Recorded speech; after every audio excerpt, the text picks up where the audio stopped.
family. Thanks for tuning in. Peace to all the crypto community. Peace to the new subscribers and new listeners. See, I made this crypto channel for people who got eyes to see and ears to listen. This channel is deeper than cryptos and blockchain. I'm here to give you the crypto facts and half truths. It's up to you to find out what is true to you. See, the crypto investments I'm talking about, it can make you a zero or it can make you a hero, or best believe it can make you a zero. See, I'm not a financial advisor nor investment advisor. I'm just a drill sergeant here in this crypto wealth war, and I got to bring that in. Peace, family, peace. This your brother Red Dad, Blue Dad, aka Financial Freedom Fighter, aka Time Clock Smasher. And guess what, family? I'm back at it again, and I'm not here to waste your time. I'm here to change your mind when it comes to these cryptos, NFTs, blockchains, fourth industrial revolution, fifth industrial revolution, so on and so forth, family. I'm here for people who got eyes to see and ears to listen, and I got a good one for you. Here, we're gonna let Amber show receipts on everything that your boy Red Dad, Blue Dad been talking about. I tell you, okay, in this fourth industrial revolution, there's something called automation is taking over, family.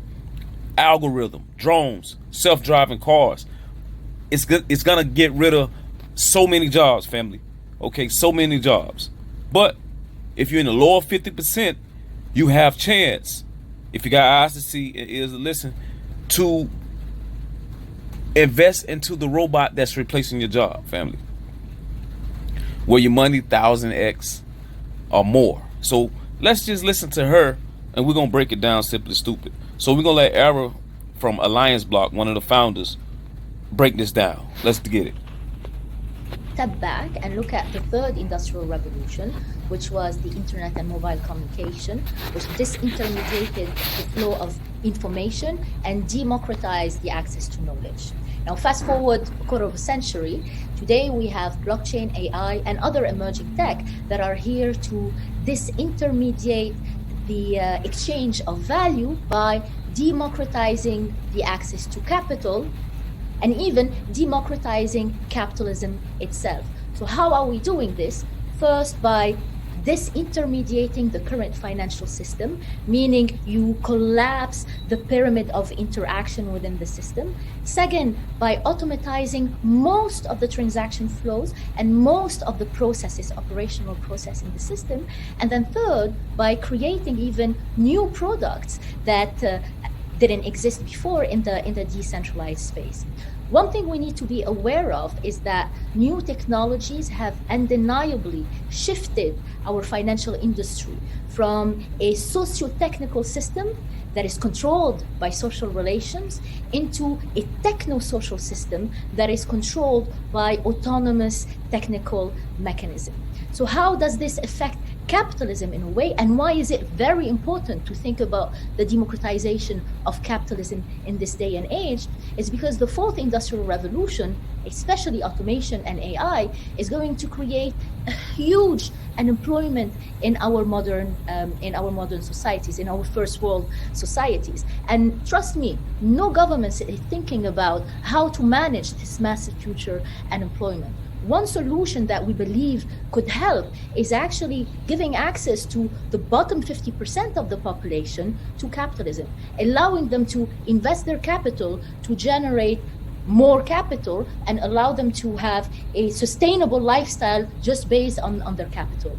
In the current model, in traditional finance, the rate of returns is very small. So if you invest £1,000 or £2,000, you cannot make a living in equity markets. But in decentralized finance space, the type of products that we have that can yield between 50% to, well, sometimes 1,000% is a model that is sustainable to allow. You heard her, family. She say in DeFi markets, family, if you're part of the lower 50%, because of DeFi products, you have the ability, I don't know about pounds, she said 1,000 pounds. I don't know what that is converted into dollars, but I always say if you have $1,000, 5 to 10 years, you can tell your job to kiss your rump. Or if you own your own business, you can tell your own business to kiss your own rump, family. Okay? It's not Red Dad, Blue Dad saying that. This is Amber, one of the founders of ALLIANCEBLOCK, family, telling you, okay, you have the opportunity because automation is coming in, family. It's going to replace your jobs, and the governments don't know what to do. Okay, but if you got eyes to see and ears to listen, you can invest into the robot that's replacing your job and invest into these fintech companies that's DeFi. You know what I'm saying? And you have the ability to raise your to boost your money 50 to sometimes 1,000% on your money, family, or more. So let's get it. People in the bottom 50% of the population to live in dignity once automation hit our economy. So let's dive a little bit deeper into that. What is the difference between DeFi and TradDeFi? Yes, so TradDeFi, or traditional finance, is the legacy banking system. DeFi stands for decentralized finance, and it's actually an umbrella term that includes financial applications that are built on various blockchains. These financial applications can replicate current financial products like borrowing and lending, insurance, but they can also create new products that do not exist in the current financial ecosystem. Products like decentralized exchanges, liquidity pool, staking, etc., etc.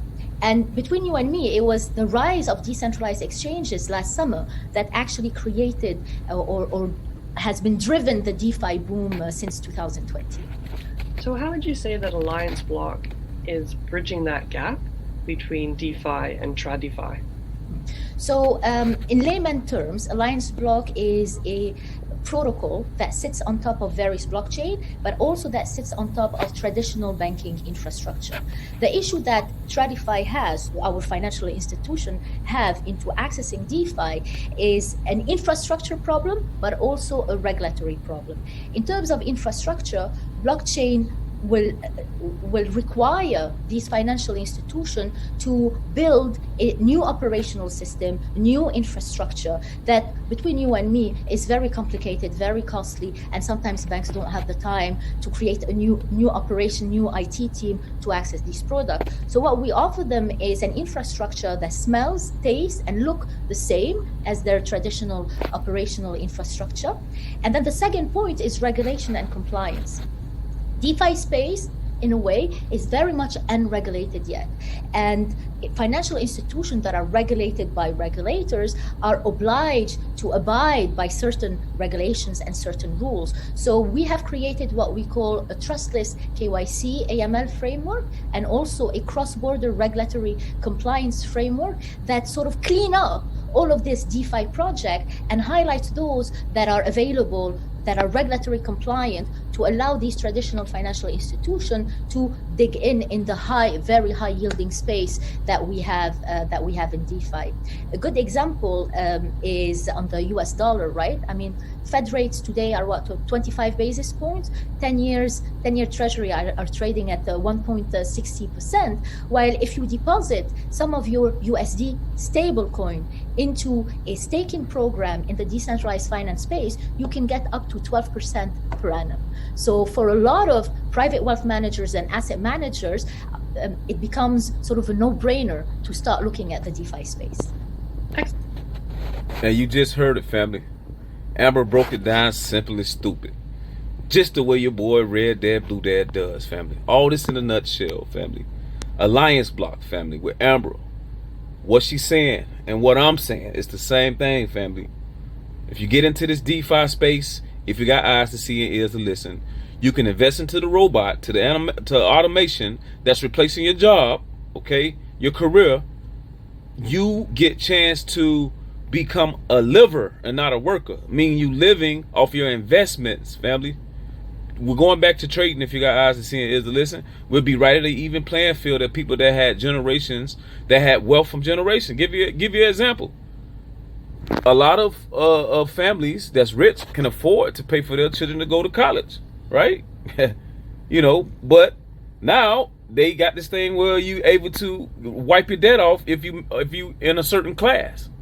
So this is the same thing. If you got a little bit of money to invest, family, you're gonna 10x your money. You're gonna 1,000x your money and become a liver, living off your investments instead of a worker. Because as far as working, it ain't gonna be no work. It's gonna be automation. Now, if you're a private investor, it only makes sense that you get hedge funds, these people that got these wealth management companies. It only makes sense that you leave your traditional traditional to come to the DeFi where you're earning 12% on your money. Now, see, these people got millions to billions of dollars. 12% makes sense. It makes sense. See, I don't stake because I don't have millions of dollars to stake. I'm taking my chances on investing to the coins. I'm on the investing side. Eventually, I'll get to the staking side where I'm able to stake. But some things I do stake because I'm not because the platform is offering a good amount to stake it is unbelievable. But if I'm not staking, my coins are offline in my offline wallet. That's how I look at staking. But a lot of these private companies, like she mentioned, is going to take advantage of up to that 12% on their millions of dollars, family. Not thousands, but millions. So if you got eyes to see and ears to listen, you in the right space, right place in the right space of time. If you part of the lower 50%, you got a chance to put your little bit of money in this DeFi space when automation hit to make a lot of money. And that's not just Red Dad, Blue Dad saying it. You heard it from Amber. So family, I want to say thank you for smashing the like button. Thank you for subscribing. Thank you for purchasing the merch that's in the descriptions. Thank you for purchasing the Red Dad, Blue Dad book 101 on Amazon ebooks. Thank you guys. I'm going to continue to bring that energy because I got to bring that energy. Some of these cryptos I talk about can make you a shero. It can make you a hero. But best believe it can make you a zero. Because anytime you take money out your pocket, there's a good chance you might not get it back. Peace.